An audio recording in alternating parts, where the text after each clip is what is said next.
mobile তো এই গাড়ি না আসলেও যে পাত্র খালি পাত্র আর পাত্র এই সাইডে না পাত্র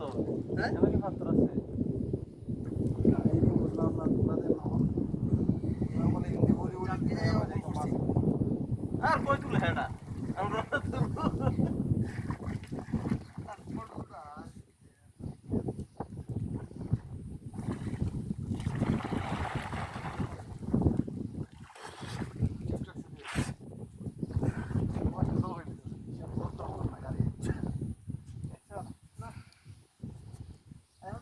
তোমার এই জায়গাতে মানে আমরা আগে না উঠলে তো খাওয়া না না তুমি ফার আনা দিলে তুমি কিতা বুঝবা এর তো আর ফেক নাই জায়গাতে যাইতাছি না না এখানে পাইছে নি আতাও আতাও তাই গিয়ার ভাগে করলে পরে মাছের